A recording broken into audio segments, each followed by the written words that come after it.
Okay, so thank you again. I think that we can already start this session, and I would like to thank to Daniel for the organization of this webinar. So please go ahead, Daniel. Thank you. Okay, hi everybody. First of all, thank you very much for joining us. I will introduce myself. My name is Daniel Vasconcelos. I'm the head of the Technology Licensing Office at INESC Tech, and our institution develops a lot of software. So it's the main area that we do. So open source topic is a very natural to us too, and we would like to share with you some of our knowledge and some of our thoughts that we think that are useful to you. Okay, and we are organizing these webinars. Okay, talking about open source in software development. And this is my email address. So please, if you have any doubt or question that you want to do, you can do it after the webinar to this email address. You can also use the Q&A option that you should have in your screen. Or another way of to participate is to raise your hand. Okay, and then the host, Joanna, will call me and we let you say and interrupt the presentation. Okay, so we are developing leading two webinar series. This one is in the context of the open innovation topic, of course, in the context of the European project H2020 InterConnect, and there will be another webinar series that will talk a little bit more about personal data protection.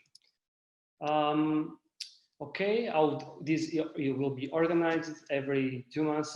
The webinar will be recorded and will be sent to you by email, and you can access all this information through the social networks like Facebook, Twitter, LinkedIn, and also, of course, the website of the project. And so for the next 30, 40 minutes, I will address these topics. So I go from the copyrights until the free open source software licenses. I will discuss with you some different types, some issues in the compatibility between them, the strategy, the way to manage them, and some best practice in the field. And of course, in the end, we have some time for Q&A.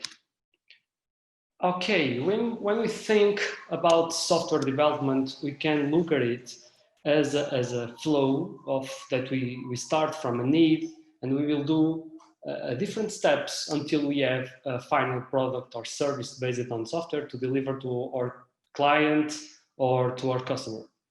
And along these stacks, we can think about using different intellectual property rights to protect them.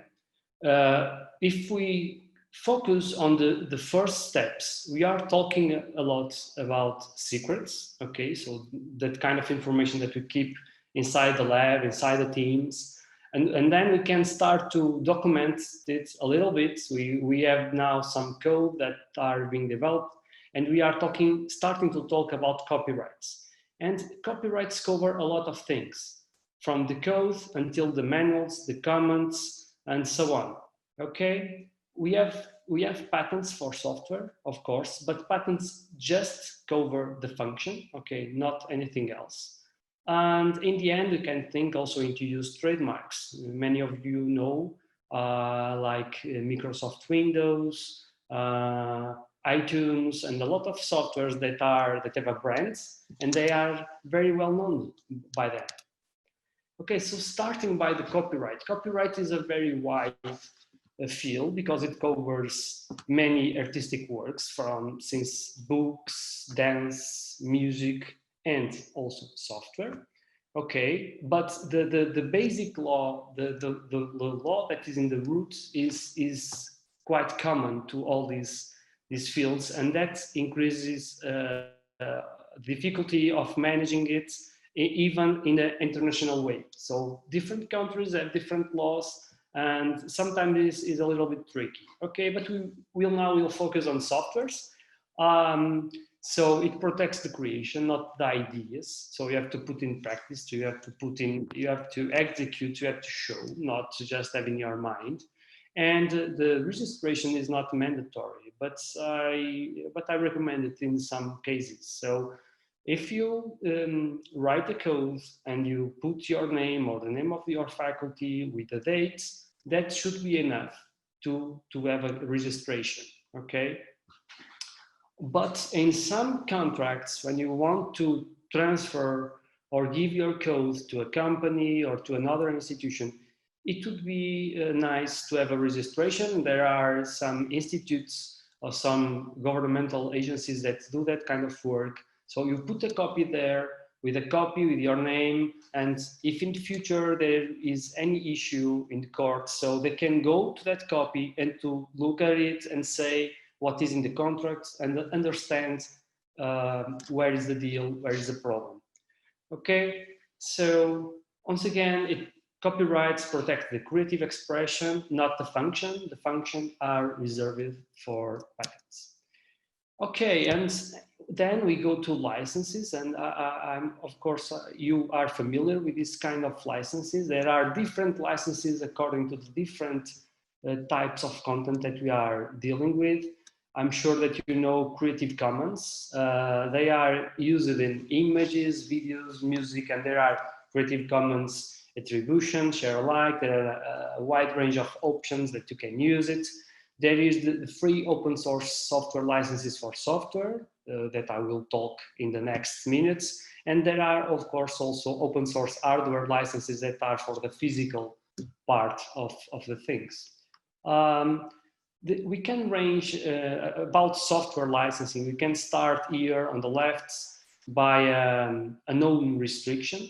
So like public domain, so total free, until on the very right of this slide where we have full copyright. So when you talk copyrights, open source are inside copyrights, but what we often call copyrights are in fact full copyright. So I'm the owner, I'm the author of my code, of my text, and I decide, I have the power to define what I want that you do with my software, with my code.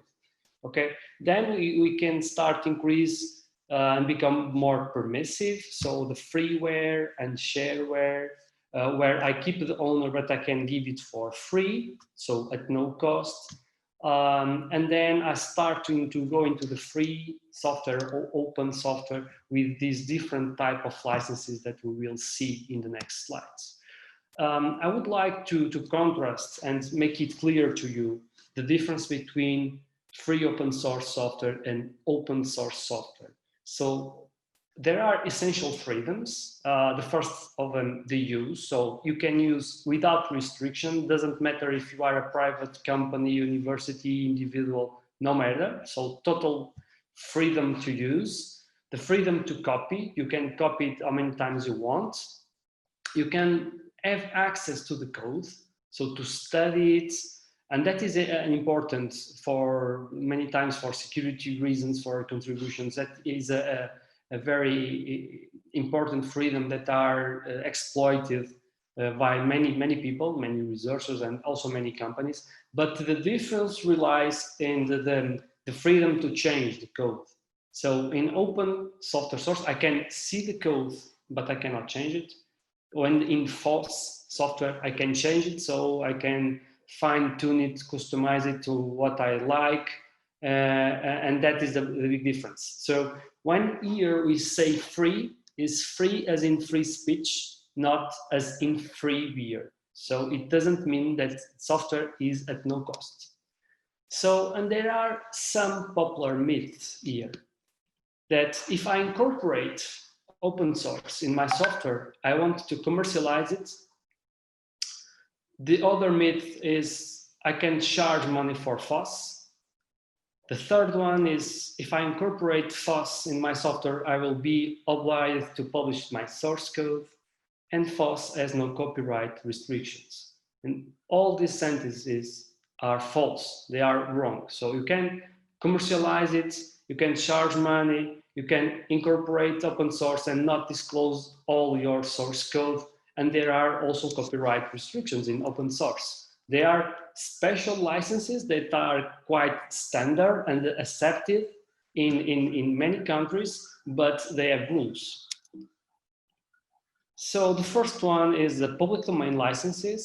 So no restrictions, no attribution. There are some examples, okay? So you just put it in the website, and there are a lot of freedom, so people can do mostly what they want to do with that. There are also academic licenses, and I'm sure that you know some of them. They are very permissive because they are allowing you to sub-licensing, meaning if you want to keep it open source, you can do it. If you want to close it and go to full copyright, you can do it.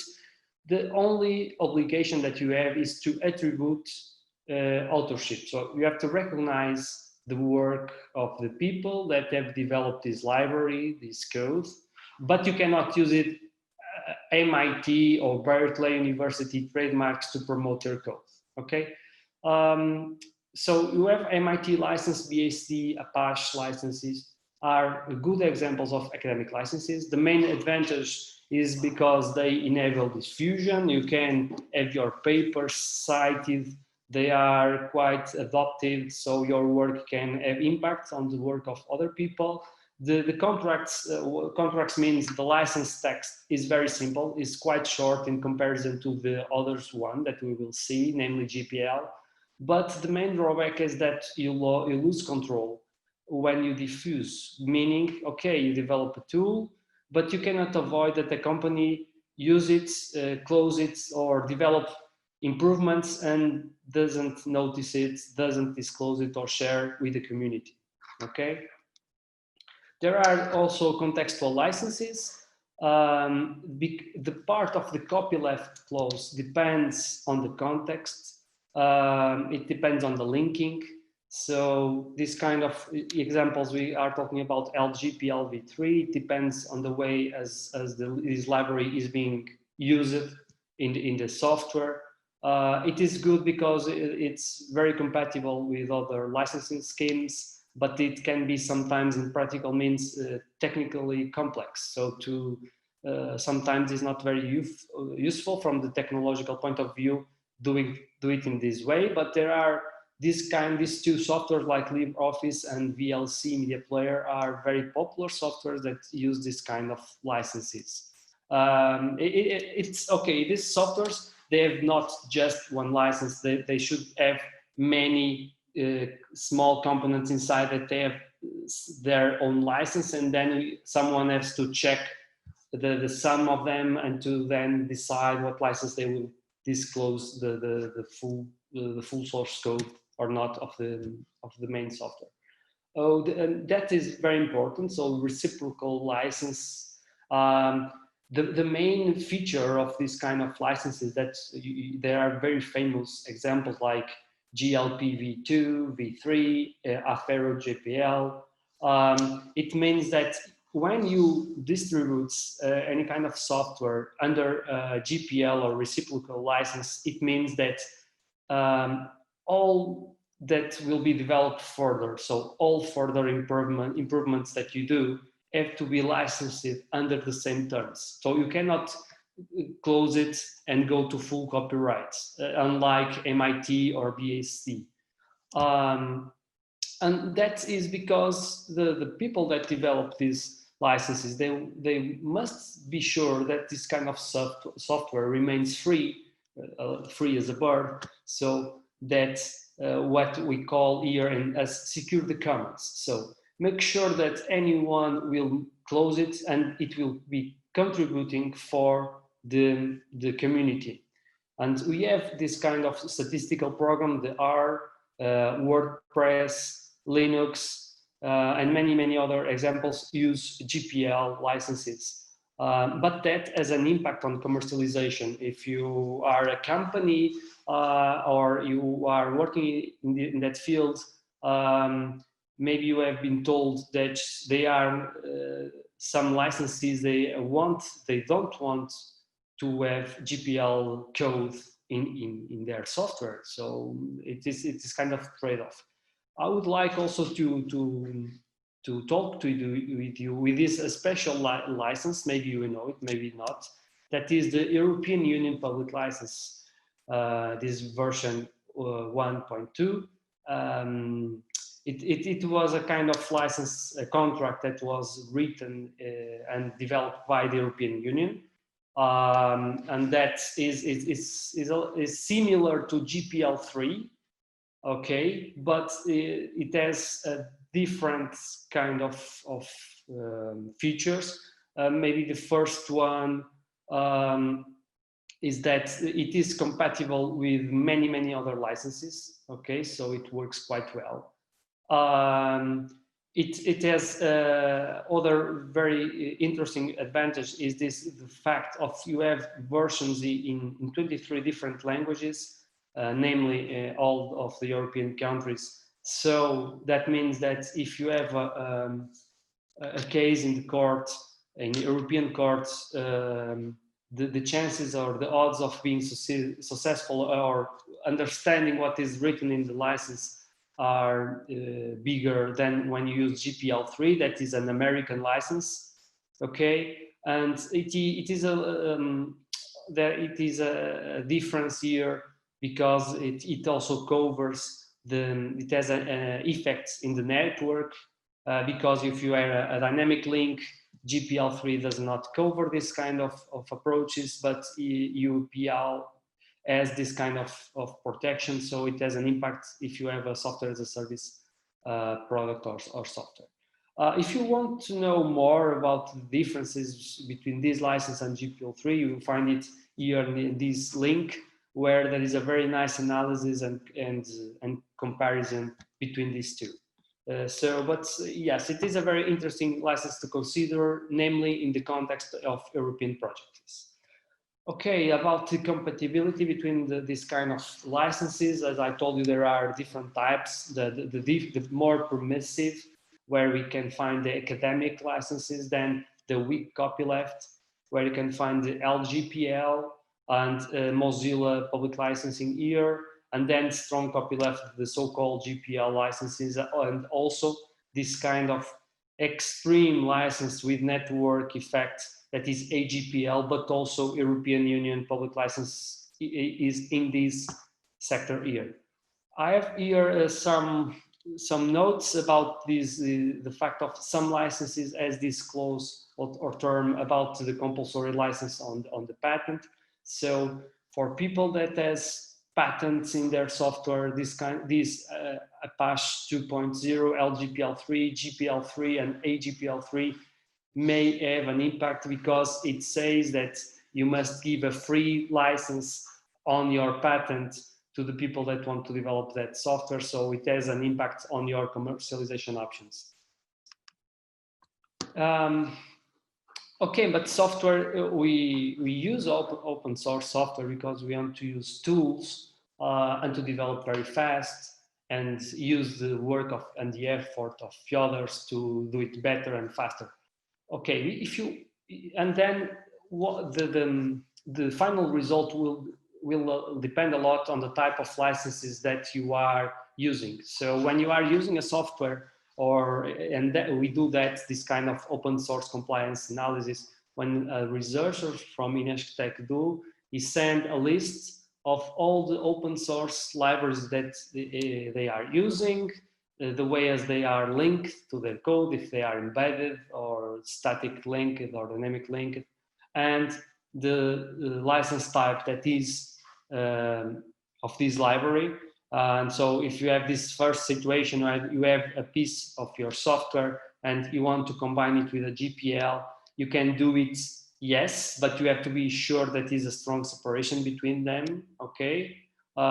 Because if you have to mix these two components, the sum, we have to be licensed under the same license here, so as GPL, UPL, because there is this effect of reciprocal effect. If you want to use a LGPL, maybe it will be easier to combine the work, but you have to put this library using a dynamic link. And if you have permissive components like MIT or BST, okay, you can have an open source piece and you can close it with no problem. So you can change it or not and close it, no problem. Or you can keep a part of the final product of the combination work open and other part closed. Okay, you can do a lot of things. And I have a question to you. So when you are developing a software, you can use so many libraries with different license types, and you know that there is a problem because you are using licenses that are not compatible. Okay, and you see here that in this slide you can just go from the left side to the right side. You cannot go after have a GPL2. You cannot go to the left side. And okay, you are told to, okay, you should replace, you should re-implement that library, but you have no time. And you say, okay, but I will sell it to a company, and they don't want to have access to the source code. They will just have to the final binary code file. So why should I care if the company has to? So is it okay or no? I will ask Joanna to launch this poll one. So please, what do you think? If there is any real problem, since the company will just buy this binary file?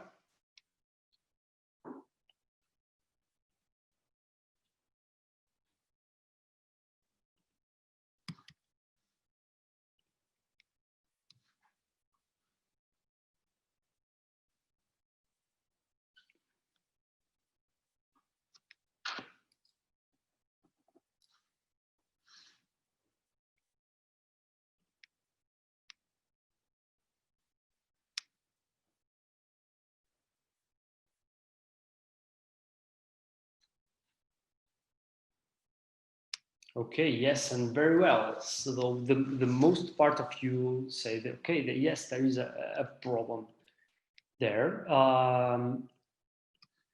And because many companies, namely in the US and Germany, they are asking for Black Duck or other software that go and audit your open source, okay, to avoid that there is a problem. Because if they, many times they want to include this piece of work in their ecosystem or their current solutions, and they won't take a risk to include an open source that may be mandatory to them to show all their code. Okay. So this is the very typical cases where researchers use free and open source software. So when they are doing their own research in this kind of context, in like InterConnect, so they are developing work package with many partners that they want to do it in a very agile and flexible way. And many times there are some European projects that they have specific provisions on software, okay? And some of them, they go further and they recommend or make mandatory to use or avoid some types of free FOSS licenses, okay? So when you are looking for the consortium agreement, you should go into this section and to look at it and to see if there is something that is okay for you, or if you have any problem. Okay, when you are looking for to have to decide if you have to implement everything from your efforts, you may start asking questions like if you want to commercialize your software, if you want to disseminate and maximize and to have citations, if you want to limit to specific areas or application, the secrets, if you want to have access to the others' contribution and so on. And you can translate it in a language that is more closely to this language of open source and copyrights. So if you want to be credited by your contribution or recognize it as an author, if you want that changes are stated, means that all the improvements and modifications, they are shared with you and the community. If it is a library, if it is a web service or not, if you want to have any restriction, namely commercial purposes or just academic. Okay, these are the kind of questions that you should raise and ask with your teams, and use some of these tools. There are some flowcharts where you can go and they help you at choosing the right license for you. Okay, and you can also use this kind of tables like Carnegie Mellon University has, where they explain in a very clear way what you can do and you can not with all the different types of open source licenses that exist. And they also have some preferential, so they recommend some to their staff, and maybe in your organization you can do something like it. Okay, so you can look at different types. So there are, you cannot do a very exhaustive work and analysis for all the softwares. You can do some automatic steps here, and this kind of tools can help you a lot.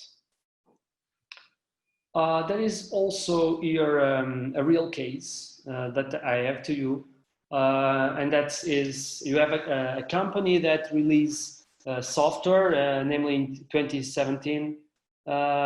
We also the source code under GPL v2 license, and then there was a company B and also a university that got that library, and they are using and very happy with it.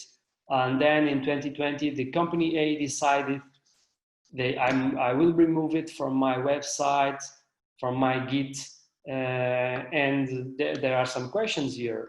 And the first one, it is pool 2, is imagine that this company B want to develop a product and don't want to just disclose all the source code. Can company B to disclose or distribute a copy of it under MIT or even using a full copyright on it? So pool 2.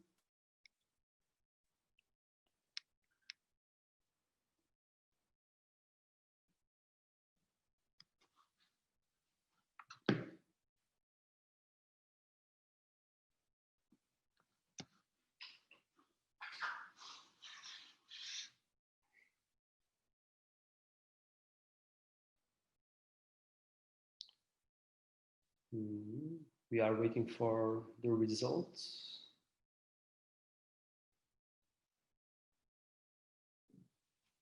And here we are. So yes, no, but it will be okay if copyrights are used, and no. And the right answer would be, sorry. Okay, would be no. Okay, you can, if you remember that slide of about the compatibility, when you are in GPL v2, you cannot go in the way towards very permissive and academic licenses. So you cannot go for it. There are some ways of maybe you can do it, but in a very clear way you cannot. Okay, so you cannot distribute it in MIT because they are not compatible, and you cannot close your code like full copyright. So you have that problem. Okay. And about the university, the second question here, so the pool 3 is, can this university hold a copy of the source code using the same license of GPL v2, or as the university to remove it and delete it as the company A, the original author and owner, will remove it from his, will not make it public anymore? So poll 3, please, Joanna.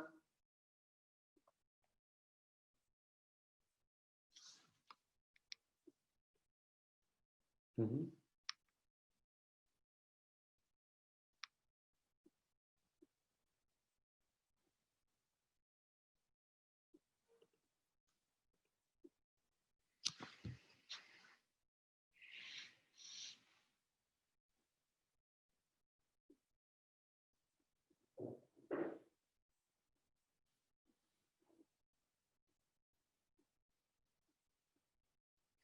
Okay, and so the most part of the majority of you says, okay, they can keep a copy, and you are right. Yes, the university can keep a copy. So that means that after you release and distribute your source code, you cannot do a step back. Okay, so you have to think strategically when you do it, and the university can keep it and developing and doing further work. Okay, and here there are some different strategies that you can find in the real world. So company A, many times they start using a source code, they engage with the community, develop and learn a lot, and then they will not work much more on that, and they release a new version. Many times you can, now this time in a closed source, so just the binary file, or have it and license it as a full copyright. So they have commercial licenses that they can apply. Here, if this company be as an academic license and not a GPL v2, yes, they can go it from from an MIT, or can close the source code for full copyright. Yes, they can do it. And here university can also distribute and transform it from a v2 to a v3, a GPL v3, or even to go for a fair GPL if they want to move for a software as a service and keep sure that the code and the full code will be open. Okay, so there are different strategies that these partners can follow. And about you, so I would like to the pool 4, number 4, that is to know a little bit more about you. What kind of software, free open source software licenses are you using?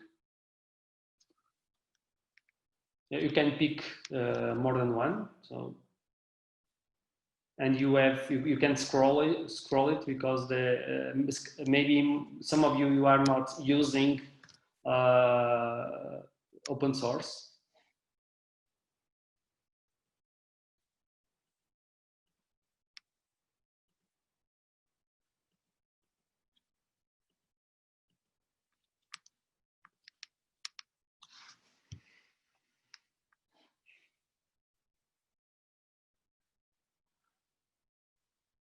Okay, very nice results. Some of you are using European Union public licenses. Okay, many of you MIT, VST, and Apache, so academic licenses, and part of you GPL, and there are many of you that are not using open source. Okay, I will show you a thing here. So there is a very recent document here. This is about the relationship between open source software and standard setting that is somehow close to this InterConnect project. And they have a lot of contacts and analysis asking about the use of open source. And you can see here, Apache and MIT and GPL are the most popular licenses like you do. But they also found an interesting separation, because larger organizations prefer academic, and you, from the previous example, you understand why, because they keep it in the open source world, but when they need, they can close the source code. But smaller organizations prefer to use GPL licenses. Okay, there are some conflicts that are related with that, because when these two types of organizations want to talk, they and agree, there are some compatibility issues between the licenses that they are using.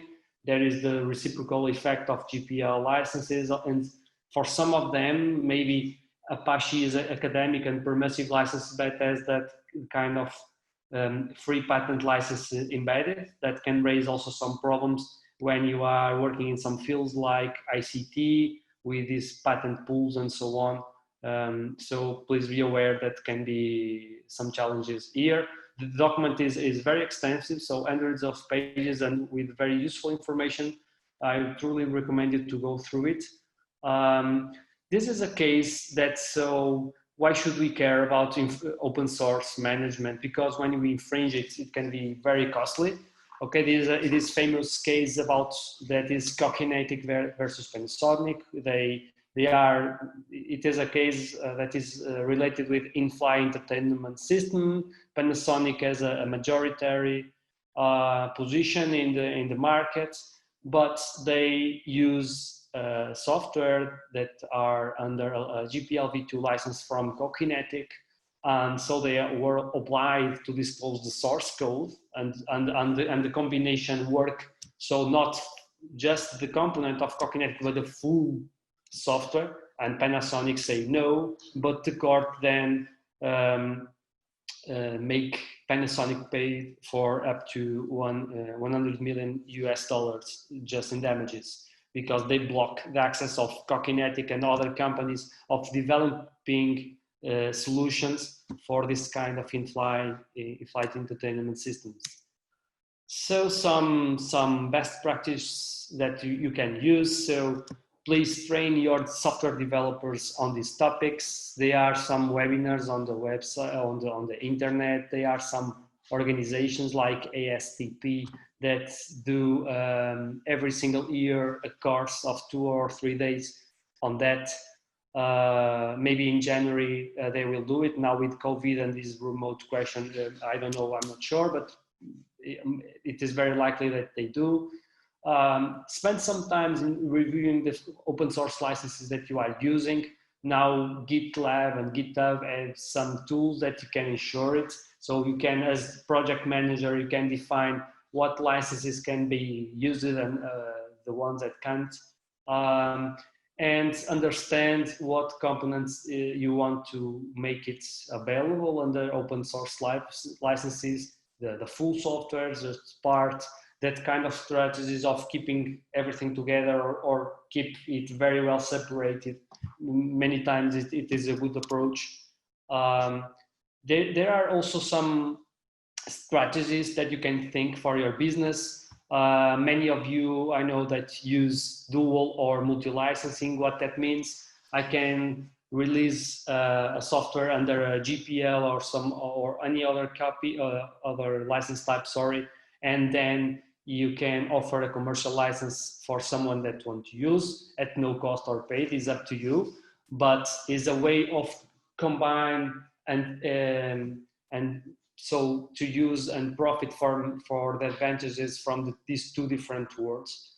You can also use it to promote services. Red Hat is a very famous case. So the code is open, everybody can use it, but then they want to pay maintenance, support, some customization, some guarantees. You can profit from them.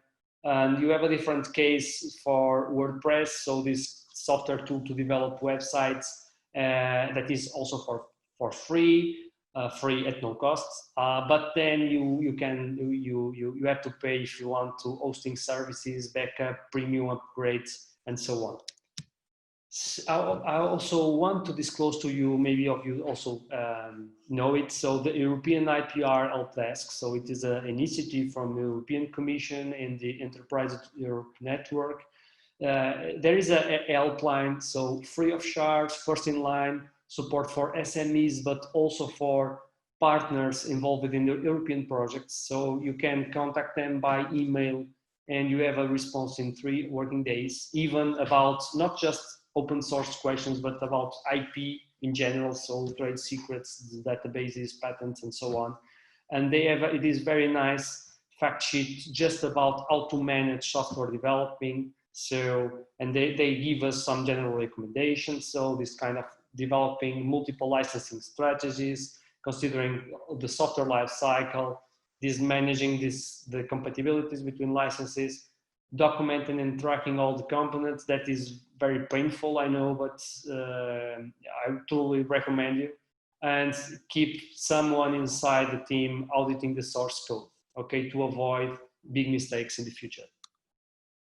Here you can also, and I'm finishing, this is one of the final slides, some useful tools to you.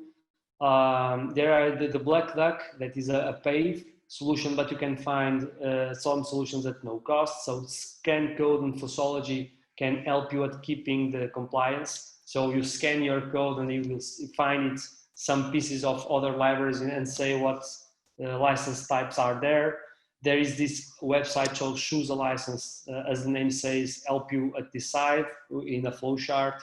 And I also like very much this one, tldrlegal.com.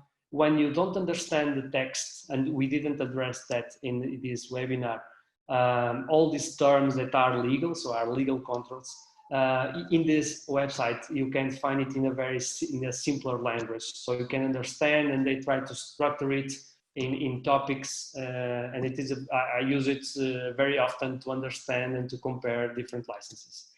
So I would like to thank you very much for your attention, and now it's time for some questions and answers. I'm sure that you have some. Daniel, thank you. We have already here some questions addressed to you in the Q&A section. Okay, I have the first one from Ronald from VU, and the question is, if I write some Java code that mostly wraps Linux shell commands, would GPL v3 automatically apply to my Java code?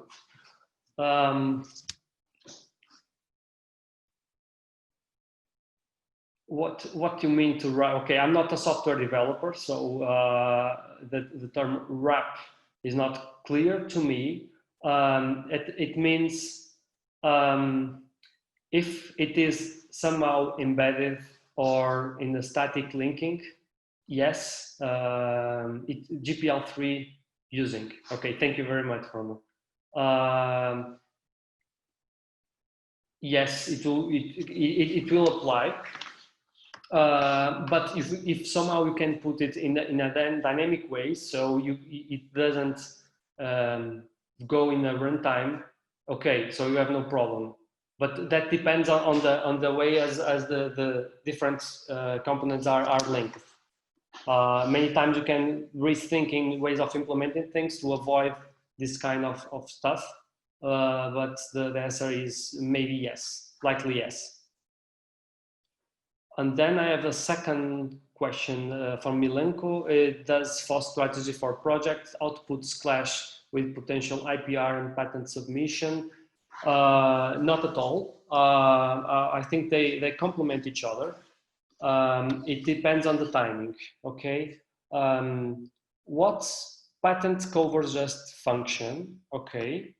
And you have to be careful about what kind of open source license you use.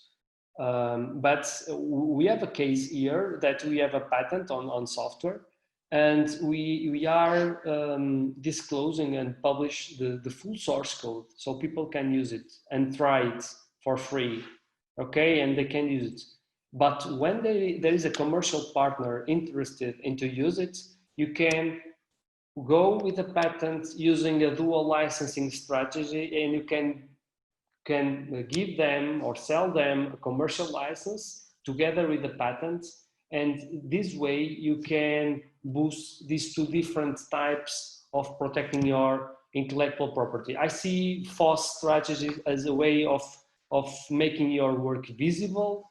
Is it possible to combine it with patents? But you have to be aware that you cannot use some licenses like Apache 2 or GPL 3, but you can use the GPL2. Okay, that GPL3 is more compatible with other licenses, but has this patent clause. But GPL2 is quite close to GPL3, but you are not obliged to give a free license on the patent. So yes, I think that both strategies are possible, and I recommend it to use them.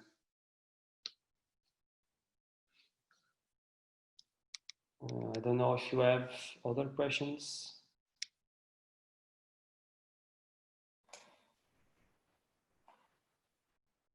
There are no more questions here at the chat. I don't know if anyone wants to raise their hands and address the question not only through the chat.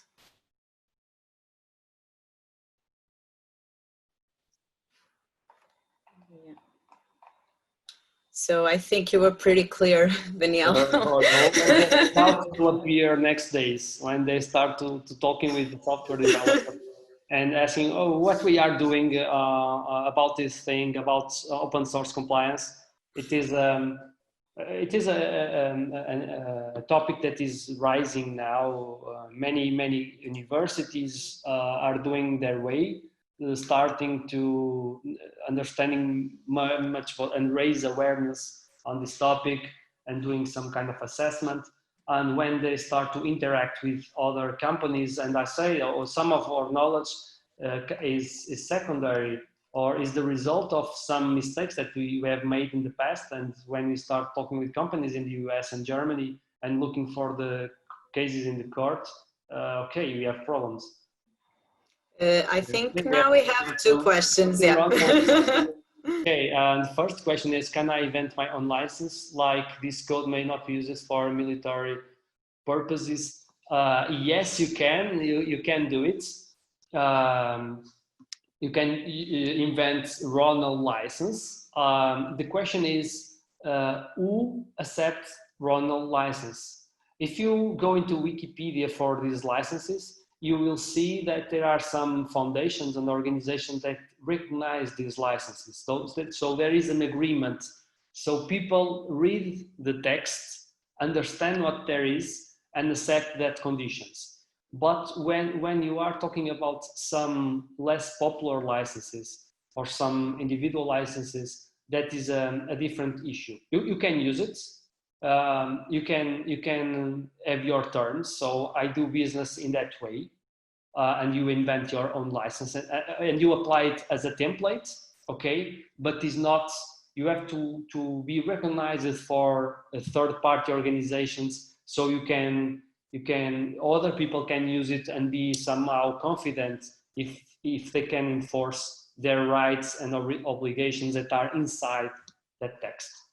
Okay, and in the second comment of Ronald, I mean, will this hold up in court? No.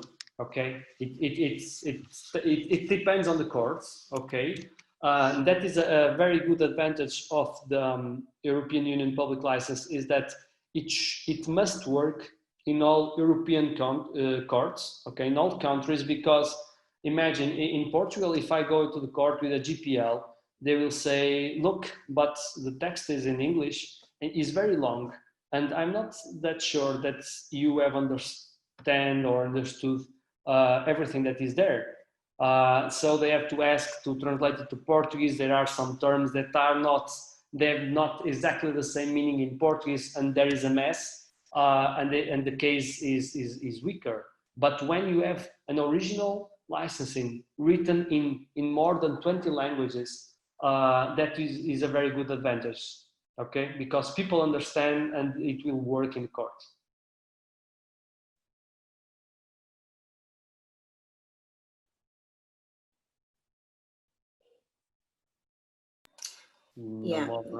Yeah, I don't think that we have more questions, Daniel. Okay. But anyhow, you have provided your email address in the beginning of the session.